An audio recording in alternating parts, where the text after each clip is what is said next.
엄마, 내 인생의 짐이 되지 말고 제발 요양원에 들어가요. 제발 좀. 그 말을 들은 순간 제 심장이 멈추는 것 같았습니다. 눈앞이 캄캄해지고 다리에 힘이 풀려 그 자리에 주저앉고 싶었어요. 평생 모든 것을 바쳐 키운 딸의 입에서 나온 그 차가운 말 한마디가 예리한 칼처럼 가슴을 찔러왔죠. 여보, 장모님 언제까지 우리 집에 계실 건가요? 이제 그만 정리하시죠. 사위의 목소리까지 들려왔을 때 제 눈에서는 뜨거운 눈물이 흘러내렸습니다. 식당 일, 청소 일, 새벽 세탁소까지 전전하며 그 아이 대학 보내고 결혼시키고 사업 자금까지 대준 제가 이제는 짐이 되었다는 거예요. 그게 제 딸이 저에게 던진 마지막 말이었습니다. 현관문이 쾅 하고 닫히는 소리와 함께 저는 그 집을 나왔어요. 발걸음은 무거웠지만 마음은 오히려 텅 비어버린 것 같았죠. 그렇게 홀로 지내던 어느 날 TV 뉴스에서 믿을 수 없는 장면을 보게 되었습니다. 돌아가신 어머니를 추모하며 화면 속 혜진이가 눈물을 흘리며 효녀 연기를 하고 있었어요. 제가 죽었다고요? 살아있는 저를 죽은 사람으로 만들고 그것도 모자라 효녀 마케팅을 하고 있었던 겁니다. 분노가 온몸을 타고 올라왔고 그 순간 결심했어요. 그런데 그 아이가 세운 새 건물 오픈식에 내가 초대받게 될 줄은 몰랐습니다. 아니, 정확히는 제가 직접 찾아간 거였죠. 죽었다는 어머니가 살아서 나타나면 그 아이는 어떤 표정을 지을까요? 무료 버튼인 구독과 좋아요를 눌러주시면 진짜 사이다가 터지는 시원한 현장을 지금 바로 확인하실 수 있습니다. 엄마, 제발 내 인생의 짐이 되지 말고 요양원에 들어가요. 제발 좀요. 딸의 입에서 나온 그 말이 제 심장을 찢어 놓았습니다.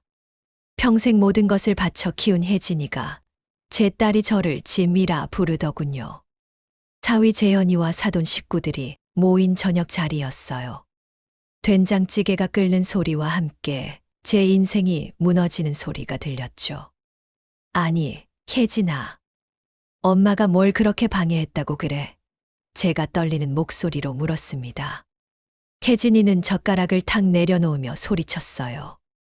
엄마가 있으면 재현이도 불편해하고 나도 신경 쓰여서 못 살겠다고요. 왜 이해를 못 하세요? 사위는 고개도 들지 않고 밥만 먹더군요. 안사도는 입꼬리를 올리며 비웃었습니다. 그러게 딸 집에 얹혀 사는 게 쉬운 일이 아니지.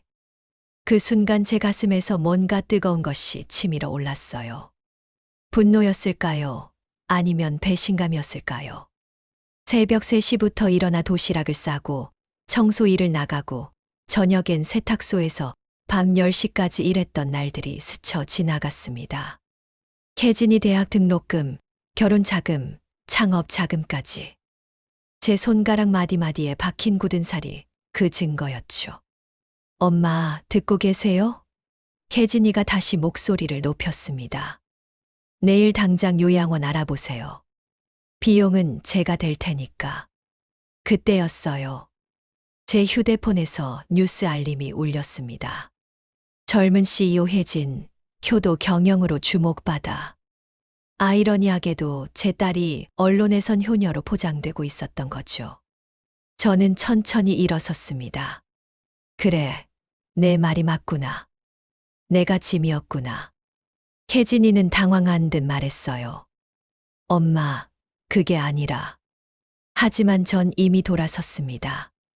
방으로 들어가 옷 몇 벌과 통장, 그리고 혜진이 어릴 적 그려준 그림 한 장을 가방에 넣었어요. 거실로 나오니 모두가 저를 쳐다보고 있었습니다. 어머니, 어디 가세요? 사위가 마지못해 물었죠. 저는 대답 없이 현관으로 향했습니다. 엄마, 진짜 가는 거예요? 혜진이가 소리쳤지만 이번엔 제가 대답하지 않았어요. 문을 열고 나서는 순간 차가운 바람이 볼을 스쳤습니다. 그제야 눈물이 흘렀어요. 하지만 뒤돌아보지 않았습니다. 그리고 세상이 뒤집혔습니다. 택시를 타고 가면서 결심했어요. 더는 혜진이에게 기대지 않겠다고, 제 삶을 되찾겠다고. 창밖으로 스쳐 지나가는 불빛들이 흐릿하게 번져 보였습니다. 눈물 때문이었을까요? 아니면 새로운 시작에 대한 두려움 때문이었을까요? 지인의 빈집에 도착해 문을 열자 곰팡이 냄새가 코를 찔렀습니다. 하지만 적어도 여기선 제가 짐이 아니었어요. 가방을 내려놓고 벽에 기댄 채 주저앉았습니다. 심장이 미친 듯이 뛰었고 손은 계속 떨렸죠. 정순아, 이제부터는 너를 위해 살아. 제 자신에게 말했습니다.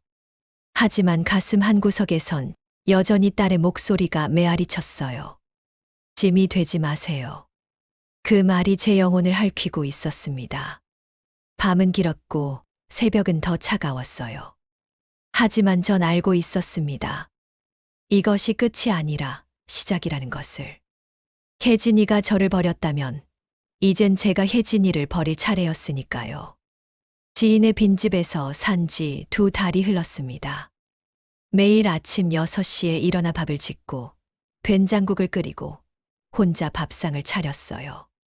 숟가락이 그릇에 부딪히는 소리만이 정막을 깼죠.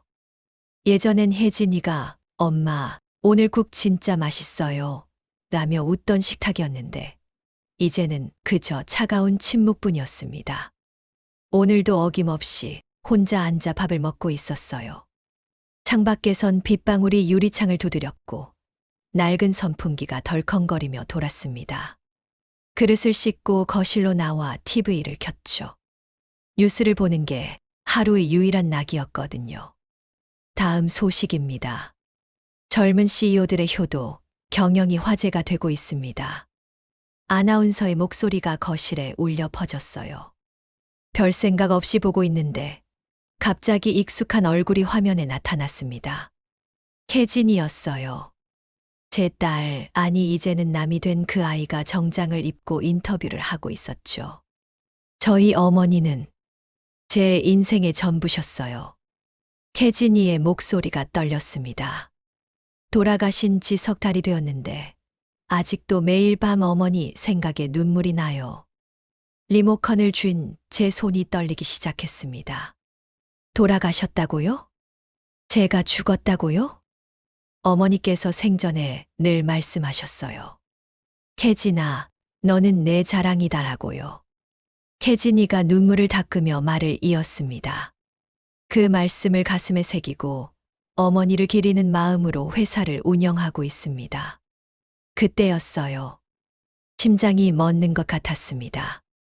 TV 속 혜진이는 검은 상복을 입고 있었고 책상 위엔 제 영정사진까지 놓여 있었어요. 언제 찍었는지도 모를 흐릿한 사진이었죠. 기자가 물었습니다. 어머니와의 마지막 순간은 어떠셨나요? 너무나 평화로우셨어요. 제 손을 꼭 잡고 사랑한다고 말씀하시고는 혜진이가 말을 잇지 못하고 고개를 숙였습니다. 죄송해요. 아직도 그때를 생각하면 거짓말. 모든 게 거짓말이었어요. 제가 짐이라며 쫓아낸 딸이 이제는 제 죽음을 팔아 동정을 사고 있었습니다. 리모컨이 손에서 미끄러져 바닥에 떨어졌어요. 저 사람이 정말 내 딸 혜진이가 맞단 말인가? 평생을 바쳐 키운 그 아이가 어떻게 나를 이런 식으로 짓밟을 수가 있단 말입니까? 효녀 CEO로 불리는 혜진 씨는 어머니를 추모하는 재단도 설립했다고 합니다. 아나운서가 밝은 목소리로 전했죠. 화면엔 고 정순 여사 추모 재단 현판식 장면이 나왔어요. 혜진이가 하얀 장갑을 끼고 리본을 자르고 있었습니다. 어머니가 저에게 남기신 가르침을 세상과 나누고 싶어요. 혜진이의 목소리엔 이상하게 흔들림이 있었어요. 혼란스러운 듯 때로는 자신의 거짓말에 스스로 속고 있는 듯한 톤이었죠. 어머니는, 아니, 어머니께서는 항상 베푸는 삶을 사셨거든요. 눈물이 볼을 타고 흘렀습니다. 분노인지 슬픔인지 구분이 안 됐어요. 제가 새벽부터 밤까지 일해서 번 돈으로 학비를 대고 결혼 자금을 대고 사업 자금까지 댔는데 그 모든 걸 지워버리고 자신이 효녀인 척하다니요. 휴대폰이 울렸습니다. 모르는 번호였어요. 받지 않았죠. 또 울렸습니다. 세 번째 울릴 때 받았어요. 여보세요? 정순 씨 맞으시죠? 동네 반찬 가게 사장입니다. 혹시 일 좀 도와주실 수 있으세요? 나이 드신 분이 성실하다고 해서요. 전 잠시 망설였습니다. 그리고 대답했어요. 네, 할게요. 전화를 끊고 다시 TV를 봤습니다. 혜진이는 여전히 눈물을 흘리며 인터뷰를 하고 있었어요. 어머니가 하늘에서 지켜보고 계실 거예요. 제가 잘하고 있다고, 자랑스럽다고 말씀해 주실 거라 믿어요. 죽었다고. 내가 죽었다고? 제가 중얼거렸습니다. 거울을 봤어요. 추척해진 얼굴, 하얗게 샌 머리카락. 하지만 전 살아 있었습니다. 숨을 쉬고 있었고 심장이 뛰고 있었어요. TV를 껐습니다.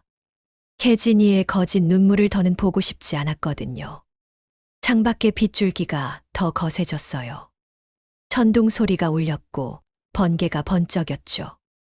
마치 제 마음속 폭풍 같았습니다. 이제 더는 울지 않겠어. 제 자신에게 말했습니다. 혜진이 내가 나를 죽은 사람으로 만들었다면 난 다시 살아날 거야. 내가 만든 거짓 위에 진실을 드러낼 거야.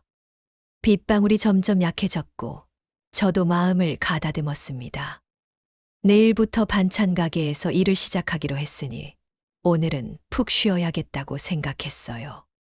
하지만 가슴 한구석엔 여전히 분노가 끓고 있었습니다. 반찬 가게에서 일을 시작한 지 일주일째 되던 날이었습니다. 김치를 썰다가 문득 혜진이가 했던 말이 떠올랐어요. 엄마, 명예 좀 빌려줘요. 대출 받아야 하는데 신용이 부족해서요. 3년 전 겨울 혜진이가 창업하겠다며 찾아왔던 날이었죠. 그때 혜진이는 달콤한 말로 제 마음을 흔들었습니다. 엄마가 평생 고생한 거 다 알아요. 이번에 성공하면 엄마 편하게 모실게요. 진짜로요. 그 말을 믿고 도장을 찍었던 제가 바보였어요.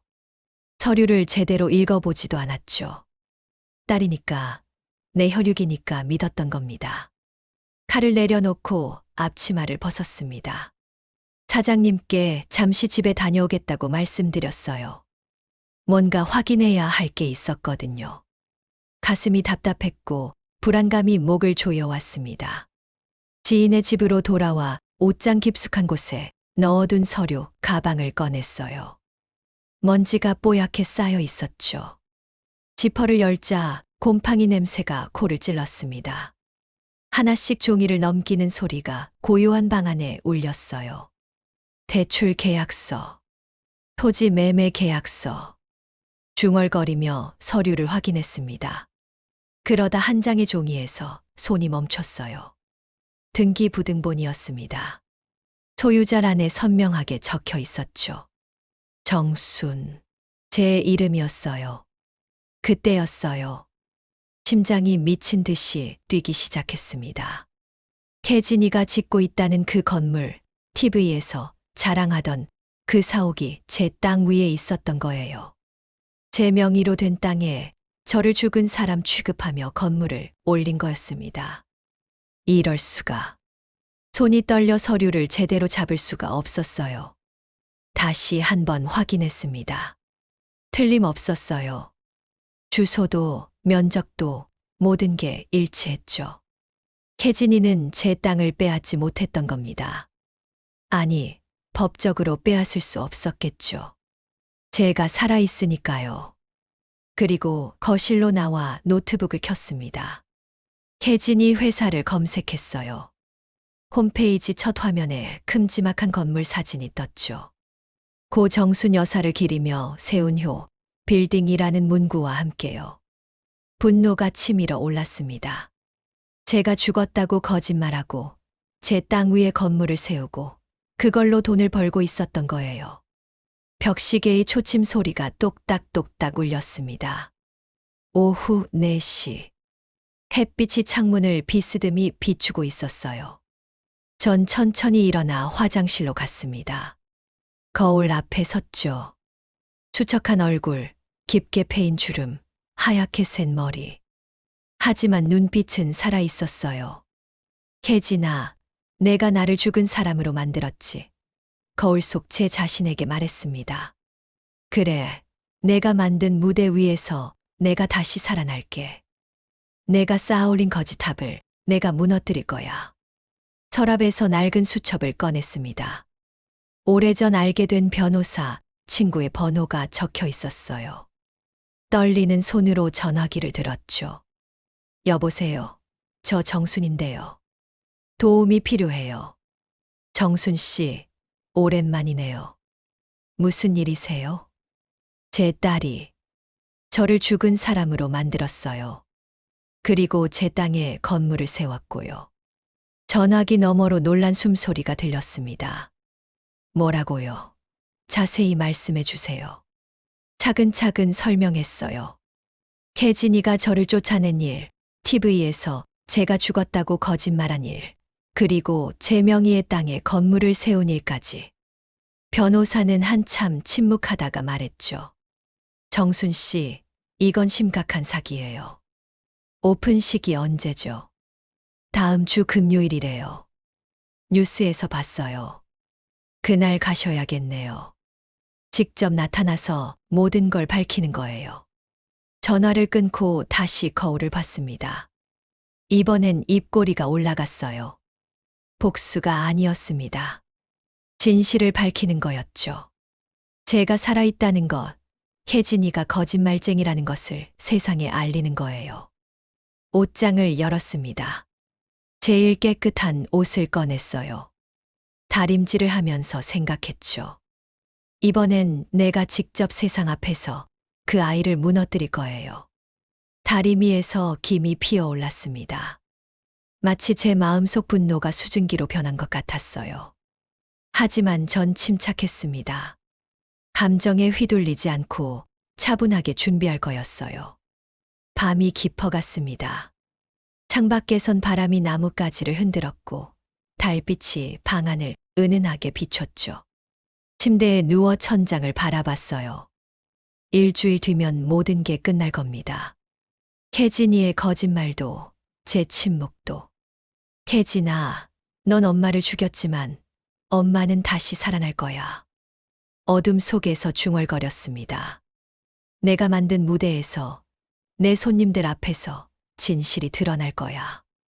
오픈식 당일 아침이었습니다. 검은 정장을 입고 거울 앞에 섰어요. 떨리는 손으로 머리를 빗었죠. 오늘이 진실을 밝히는 날이었습니다. 택시를 타고 건물로 향하는 내내 심장이 미친 듯이 뛰었어요.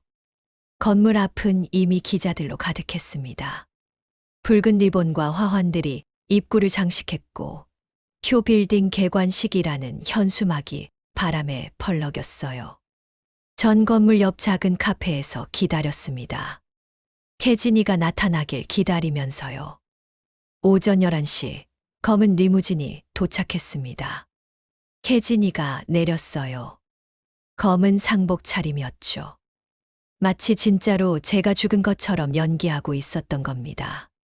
기자들이 몰려들었고 플래시가 터지기 시작했어요. 혜진 대표님, 오늘 기분이 어떠신가요? 어머니를 생각하면. 혜진이의 목소리가 떨렸습니다. 돌아가신 어머니를 생각하면 지금도 가슴이 미어집니다. 이 건물은 어머니께 바치는 마지막 선물이에요. 거진 눈물이 볼을 타고 흘렀죠. 기자들은 감동한 듯 셔터를 눌러댔습니다. 혜진이가 마이크를 잡고 연설을 시작했어요. 어머니는 제게 모든 걸 주셨습니다. 사랑과 희생, 그리고 삶의 지혜까지요. 돌아가시기 전 마지막으로 사랑한다고 말씀하셨던 그 순간을. 혜진이가 말을 멈추고 손수건으로 눈을 닦았습니다. 그때였어요. 제가 카페 문을 열고 나왔습니다. 천천히 하지만 단호한 걸음으로 기자회견장을 향해 걸어갔죠. 몇몇 기자들이 저를 힐끗 쳐다봤지만 대부분은 혜진이에게 집중하고 있었어요. 어머니가 살아계셨다면 얼마나 자랑스러워 하셨을까요? 혜진이가 계속 연기했습니다.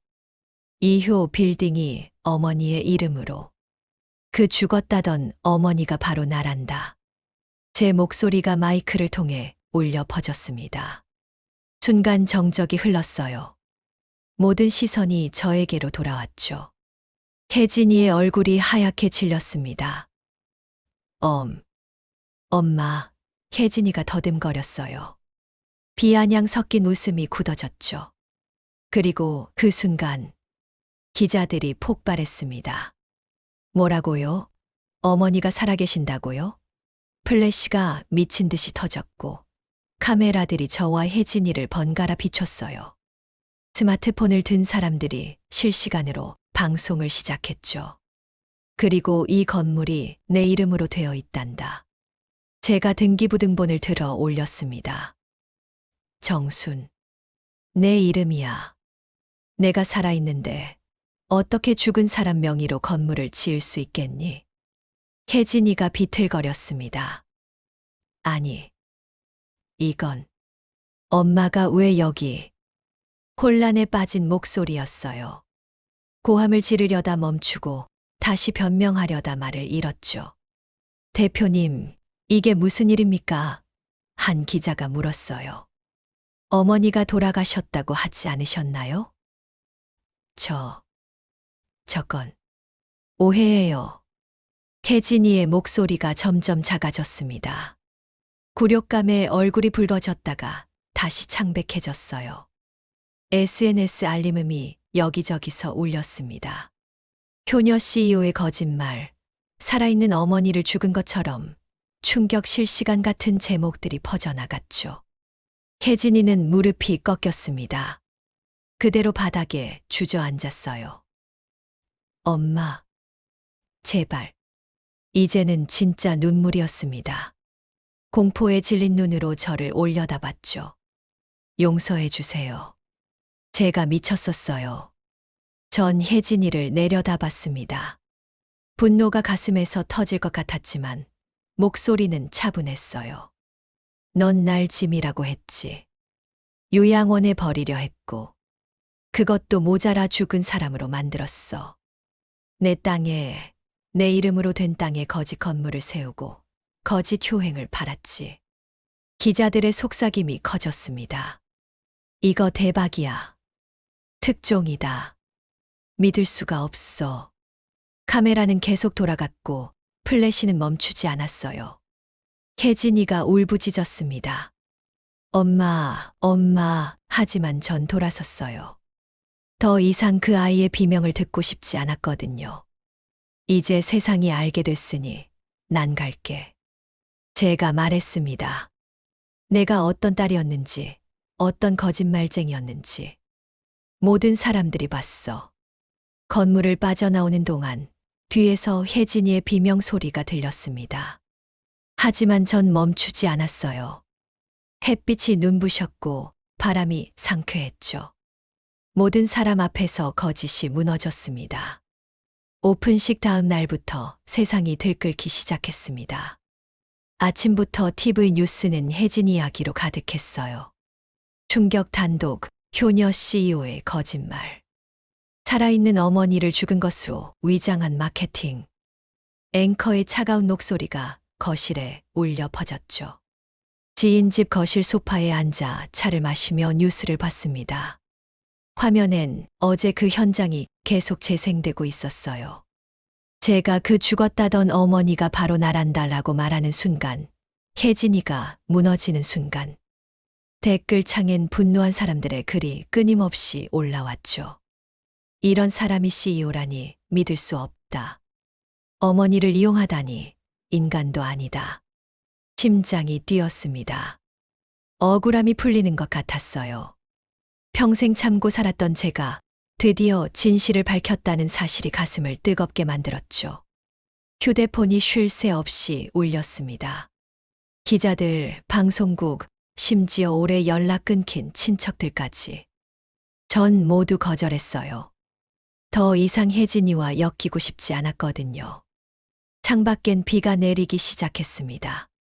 빗방울이 유리창을 두드리는 소리가 마음을 차분하게 만들었어요. 저녁 뉴스에선 혜진이 회사가 파산 위기에 처했다는 소식이 나왔습니다. 광고 계약 줄줄이 취소. 투자자들 발빼기 시작. 주가 폭락 거래 정지. 사회면 톱뉴스였죠. 혜진이가 쌓아올린 모든 게 한순간에 무너지고 있었어요. 가짜 효녀. 죽은 어머니 마케팅. SNS엔 이런 검색어가 실시간 1위를 차지했습니다. 사람들의 분노가 얼마나 큰지 느껴졌어요. 그래도 제 마음 한구석엔 쓸쓸함이 있었죠. 그래도 딸이었으니까요. 그때였어요. 밤 10시쯤 문을 두드리는 소리가 들렸습니다. 조심스럽고 떨리는 노크였어요.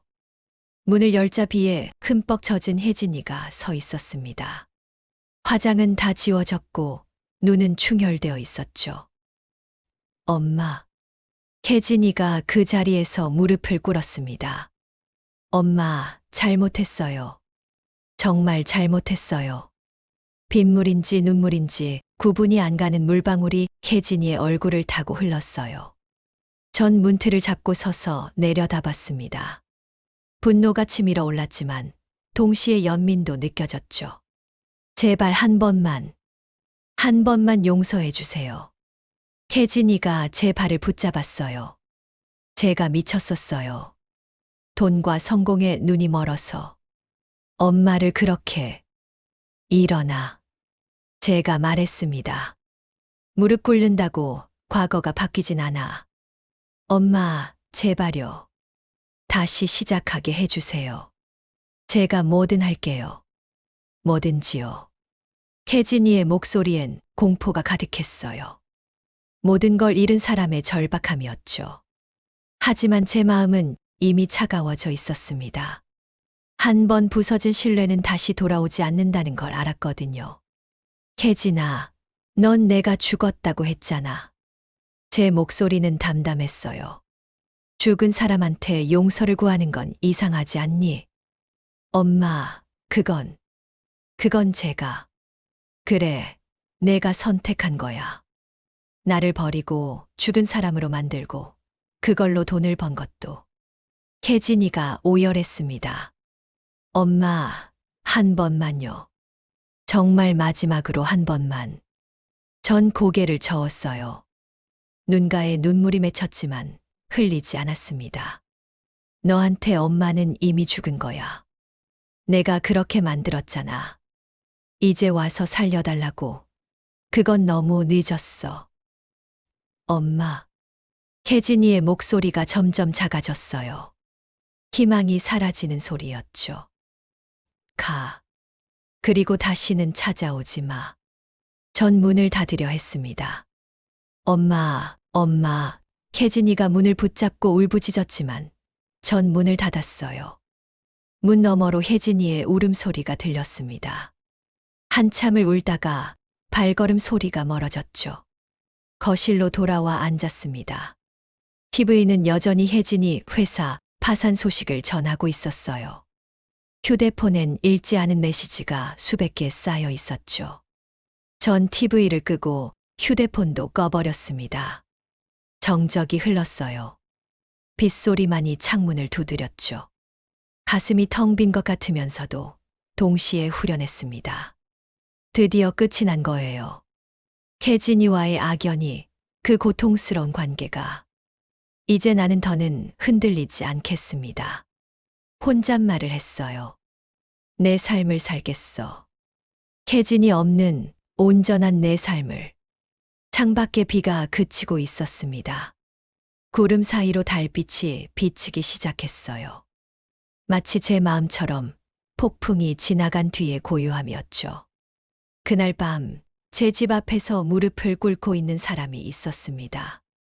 새벽 바람이 차갑게 불어오는데도 그 아이는 미동도 하지 않고 있었어요. 엄마, 제발 문 좀 열어주세요. 잘못했어요. 정말 잘못했습니다. 혜진이의 목소리는 이미 쉬어 있었고 눈은 퉁퉁 부어 있었죠. 저는 커튼 사이로 그 모습을 지켜보았습니다. 한때는 제 생명보다 소중했던 딸이었는데 이제는 낯선 사람처럼 느껴졌어요. 엄마, 제가 미쳤었나 봐요. 욕심에 눈이 멀어서 엄마를 죽은 사람 취급하면서까지 성공하고 싶었던 거예요. 그 아이의 눈물이 바닥을 적시고 있었지만 제 마음은 이미 얼어붙어 있었습니다. 문을 열고 밖으로 나갔을 때 혜진이는 제 발목을 붙잡았어요.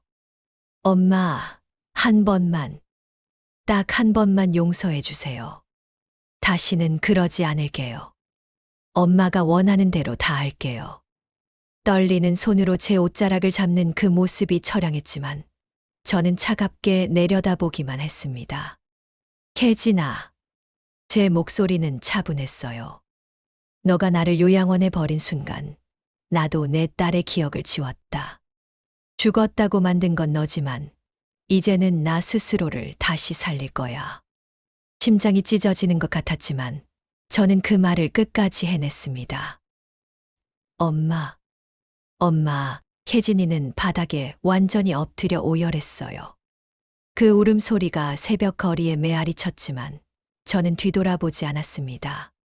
한 걸음, 또 한 걸음. 제 발걸음은 점점 가벼워졌고 어깨의 짐이 하나씩 내려지는 것 같았어요. 며칠 후 저는 작은 반찬 가게를 열었습니다. 간판에는 큼직한 글씨로 정순이 살아있습니다 하고 적었죠. 동네 사람들이 수군거리기도 했지만 저는 당당했어요.